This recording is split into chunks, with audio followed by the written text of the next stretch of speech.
Ok, en esta ocasión nuestro tema de análisis va a ser el estudio de las cónicas. Así que vamos a definirlas. Vamos a partir en un cono doble invertido, como el que tenemos en la gráfica. Se trata de dos conos que convergen en un mismo punto y que miran en direcciones contrarias.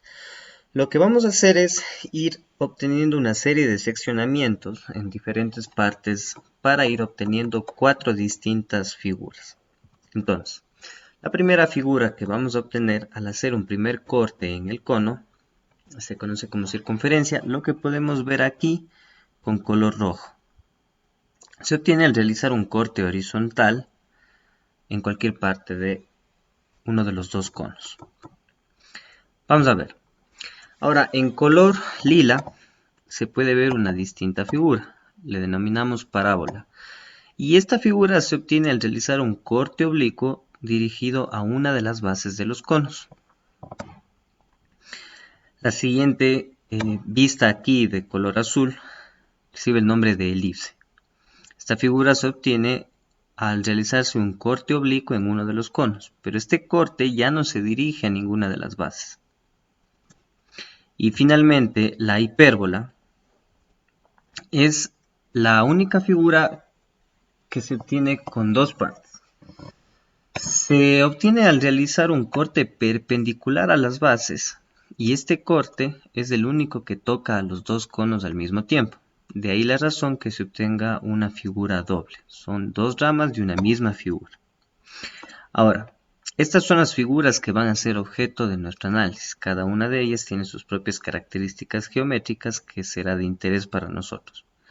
Sin embargo, para ejemplificar de mejor manera la obtención de cada una de las cónicas, vamos a ver esta animación. Como ustedes pueden ver, aquí tenemos los elementos de los cuales estuvimos hablando. El cono doble invertido y el plano que atravesamos para obtener una de las figuras. En este caso yo puedo cambiar la altura del plano que atraviesa el cono y lo que hace es cambiar el tamaño de la cónica que se obtiene, que en este caso estamos obteniendo una circunferencia. Ahora, ¿qué pasa si yo voy variando la inclinación de mi plano para ir atravesando al cono? Fíjense que la figura se empieza a distorsionar y lo que aquí se obtiene ya no es un círculo. Esto de aquí recibe el nombre de elipse. Ahora, seguimos variando la inclinación de mi plano de tal manera que ahora corto a una de las bases del cono. Fíjense que ahora se forma aquí una figura abierta que recibe el nombre de parábola.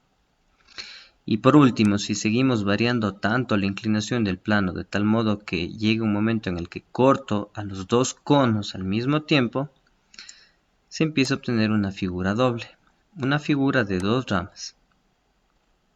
De hecho, es la única de las cónicas que tiene dos ramas. Esta es la hipérbola. Bien. ¿Por qué es importante para nosotros analizar cada una de estas figuras? Porque actualmente se conocen muchas aplicaciones que tienen estas figuras, principalmente en el diseño de estructuras arquitectónicas y así como el diseño de equipos electrónicos. Aquí tenemos un ejemplo de una figura que obedece un patrón de una circunferencia. Sin embargo, podemos seguir poniendo más ejemplos. En este caso tenemos las torres de enfriamiento de una central nuclear. Si nos fijamos en el contorno lateral de las torres, vemos dos curvas opuestas una con otra. Estas curvas que se están formando acá corresponden a lo que vimos anteriormente como una hipérbola. En este caso tenemos una hipérbola por cada torre. Recuerden que la hipérbola es una figura de dos ramas. Acá tenemos un puente cuya estructura de soporte responde a un comportamiento geométrico de una parábola. De hecho, la mayoría de los puentes usan la misma forma para sostenerse. Y finalmente, para el caso de la elipse, podemos poner la forma del contorno de una cancha, de un estadio de fútbol, por ejemplo. Sin embargo, estos son solo unos de tantos ejemplos que existen para cada una de las distintas cónicas, porque cuando analicemos cada una de ellas, iremos viendo más ejemplos, ya con sus elementos y profundizando sus características. Todo lo que estamos analizando forma parte de lo que en matemáticas se conoce como geometría analítica. Así que esta rama analiza geométricamente cada una de las figuras. Lo que necesitamos es activar un conocimiento previo, algo que nos sirva como punto de partida. Y la figura más sencilla que geométricamente ya hemos analizado es la línea recta. Esta línea se forma como resultado de unir dos puntos cualquiera en el plano, ¿no? Obviamente, cada uno de esos puntos tiene sus propias coordenadas, de tal manera que este punto 1 tiene de forma general sus coordenadas x1 y y1, y un punto 2 con coordenadas x2 y y2. Decimos que de esta línea lo que me interesa saber es cuánto mide. Entonces es algo que yo puedo calcular. ¿Cómo lo hacemos? Delimitando tanto la base como la altura que comprenden la longitud de esa línea. Entonces esto ya es algo que hemos analizado. De tal manera que, ¿cómo determino yo la distancia de la parte inferior? Con una resta entre la coordenada más distante menos la más cercana al origen. De tal manera que esta distancia se obtiene de restar la coordenada x2 menos la coordenada x1. Y lo mismo ocurre con la altura, solo que acá restamos y2 menos y1. De tal manera que lo que se me está formando acá es un triángulo rectángulo. La hipotenusa es la distancia que yo quiero conocer, la distancia del punto 1 al punto 2. La base del triángulo quedó delimitada como x2 menos x1 y la altura y2 menos y1. Recordemos que la base y la altura también reciben el nombre de catetos, cateto 1, cateto 2 y la hipotenusa.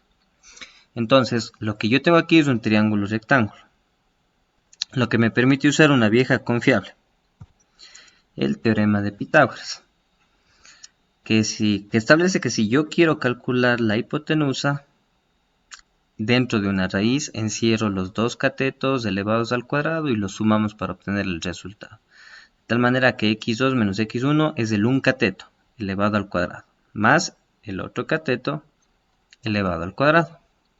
Así que esta fórmula, que es algo fundamental, que es algo básico, me va a servir más adelante. Pero es el punto de partida que tenemos para el estudio de las distintas figuras. Vamos a tener presente esta fórmula. Mientras ya podemos empezar a analizar a la primera cónica, la circunferencia. Así que vamos a definirla. Decimos que una circunferencia es el lugar geométrico formado por los puntos que se encuentran a una distancia fija llamada R, de un punto fijo llamado O, cuyas coordenadas son h, k. Así que esta es la definición analítica que establecemos para esta figura geométrica. Pero aquí hay mucho que desmenuzar. Primero, ¿qué significa que esta expresión lugar geométrico? Vamos a ver aquí en pantalla algo que me ayude a entender qué es un lugar geométrico.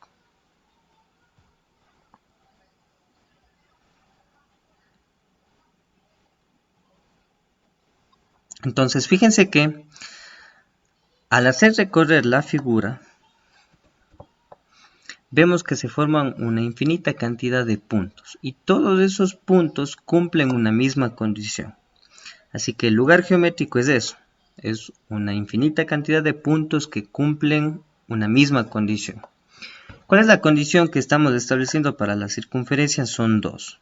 La una es la distancia fija, R, que sabemos que es el radio de la circunferencia. Y la otra es el punto O.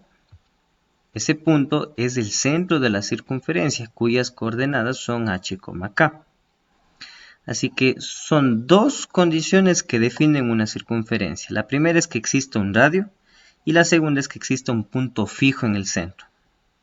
De tal manera que todos los puntos que se vayan formando y que cumplan esta condición van a delimitar una circunferencia. Entonces, fíjense, es primordial que exista la distancia fija llamada radio. Esa distancia no puede ni hacerse ni más grande ni más pequeña. Y el punto fijo llamado O, que es el centro, tampoco puede moverse de su lugar. Estas dos condiciones garantizan que lo que se va a dibujar es una circunferencia. Bien,